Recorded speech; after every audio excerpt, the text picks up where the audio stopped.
Okay, go ahead. All right, so one of my employees comes over to the office. He says, "We have a problem. My car's been stolen, and 3 of your master keys to 3 different buildings were in there.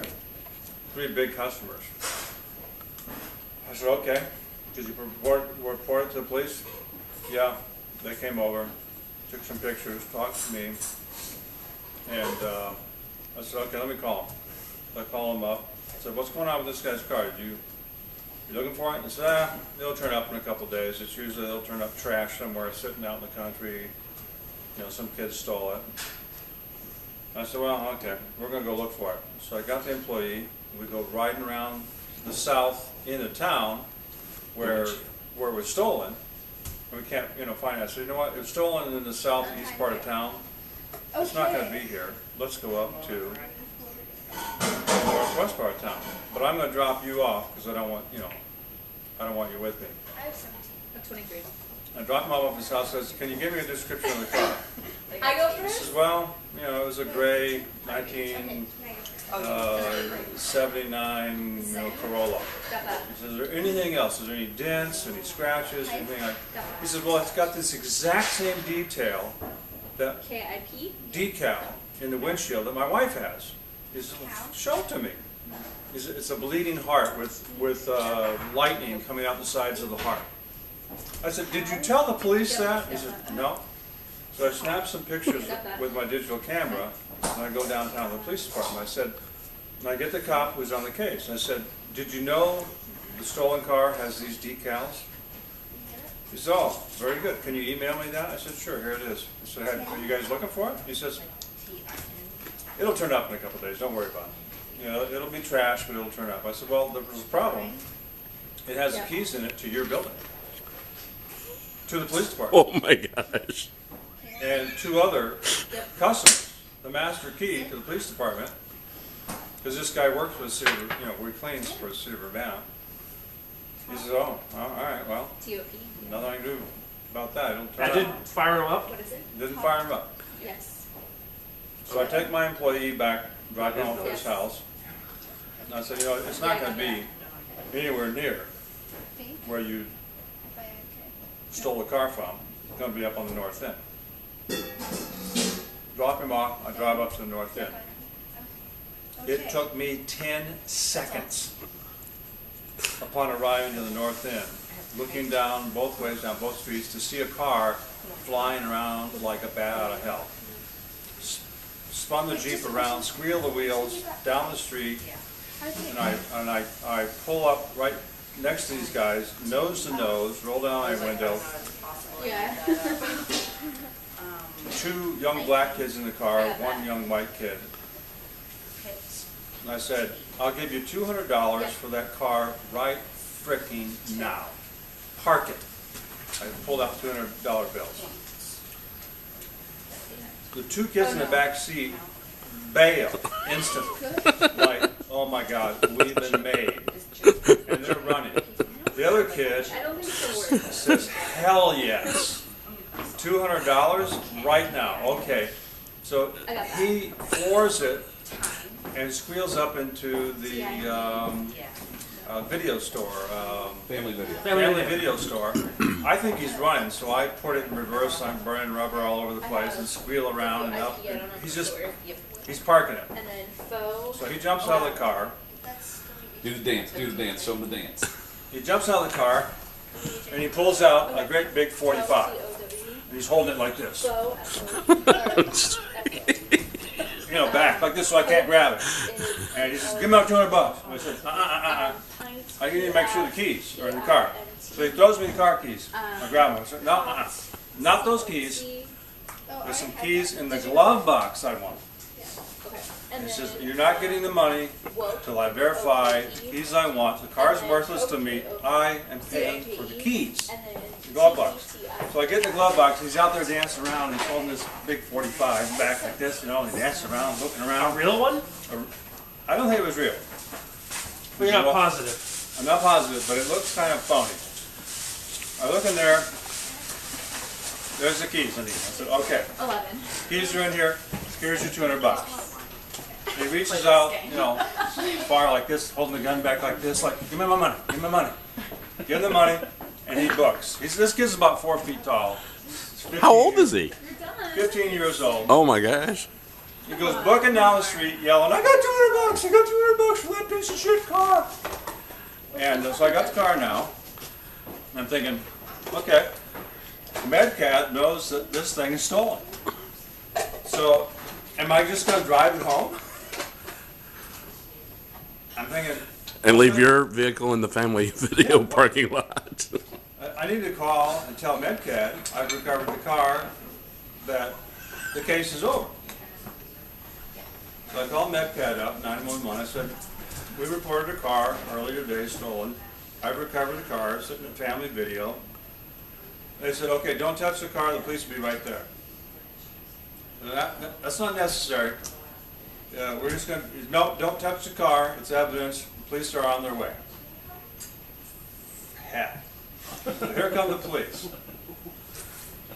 You know, about 5 minutes later. They roll up, they want the whole story. What did you find the car here? What's going on? I'm thinking, these kids saw me, they saw my car, they know who I am, they know where my office is probably. I don't want to get involved in this, so I'm thinking of a story.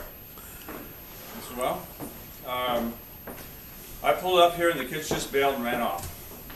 They left the car.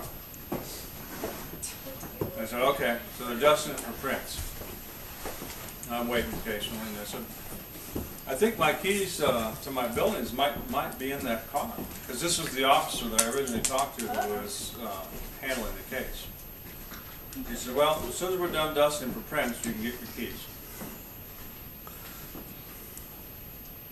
And then one of the officers says, there's a couple backpacks in the back of the seat area. Did those belong to your employee?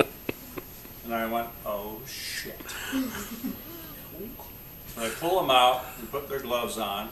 They're opening the backpack and they says, this is Tyrone Powers. This one here belongs to Dwain Montgomery. He says, we know them very well. They're Urbana High School students. Can you describe, you know, what they looked like? I said, I don't know, it happened so quick, you know, they just bailed. And they said, okay, we're going to go get them. We know where they live. And we're going to bring them here and you're going to identify them. Oh, great. I just paid $200 for a stolen car and lied to the police. I said, I need to revise my story just a little bit. And the 3 cops there turned to me and looked at me like, what? So yeah, I need to revise the story just a little bit. I actually paid for the car, and I get my keys, and the kids bail, and they said, you lied to us? I said, well, I didn't want to get involved. You lied to the police and bought a stolen car? Why? I said, well, I'm really sorry. Did you explain to him it was the keys to their building? Yeah, I said, I just wanted to get my keys back to the building, and I would panic. I didn't know what to say, and I didn't want to get involved because, you know, I've been involved in, you know, things like this before. And they're looking at me like maybe I was involved in a drug deal or something. Like maybe I'm in cahoots with this, and maybe there was drugs in the car. Like, you know, Maybe they should take you in. you're not telling us the whole story. And they said, well, I don't get it, man. You lied to us? Why did you have to lie to us? So they're writing stuff on their paper again. I'm like, oh, hell, I'm screwed. Hell. And so they take my whole, you know, the revised story down, and they say, well, you know, an investigating officer will be contacting you. Call your employee and have him come over here. And I'm thinking, he's illegal. I'm not going to have him come over here and have you arrest him. With no license. He doesn't have a driver's license. It's illegal from Mexico or Guatemala. Is the car even registered? I said, well, he's probably at work. I can't get him, you know, over here right now. He doesn't have a car. He'll just have to sit here until he gets off work. I said, okay, you can get your keys out of there then. You know, I go in there and get my keys. Here's my keys. And an investigator will be contacting you, you know, shortly. And they said, aren't you the guy that witnessed that bank robbery about a week ago? I said, yeah, I am. So now they're looking at me real suspicious. And it's like, yeah, that was me. I followed him for a while, but I felt like I was going to get shot at, so I broke off. The You left my territory, so I figured that the other old rich white guy was going to get pissed off. So now every time I see this cop around town, I get the evil stink eye. It's like, there's that drug dealing, bank robbing, somehow he's involved in all this shit. And I said, you know what, all I wanted was my keys back. You said you wanted your keys back, and they were thinking kilos. So, you know, we reported this car missing 3 hours previous to when I found the car. 3 hours. And they hadn't done squat about it. It took me 10 seconds upon arriving to North Lincoln to find the car. 10 seconds. I drove up there and instantly saw a car screaming around the neighborhood and recognized it by the emblem that I had emailed to the cops. So, you know, I just panicked and, you know, I wanted the keys back. I didn't want to have, you know, an issue with. It was Friday night at 5 o'clock. Who was I going to call to change the locks on 3 major buildings Friday night at 5 o'clock? I wanted those keys at any cost. So I paid $200 for them, got them back. And, you know, the car was toast. They'd burnt up the transmission. They were flying around in low gear. Oh, no kidding? Low gear. So the kid probably didn't even have a driver's license. No, he didn't. He was like 15. The transmission was absolutely burnt. Oh, no. So finally when I did call the guy to come get it, he couldn't move it. He had to have it towed. In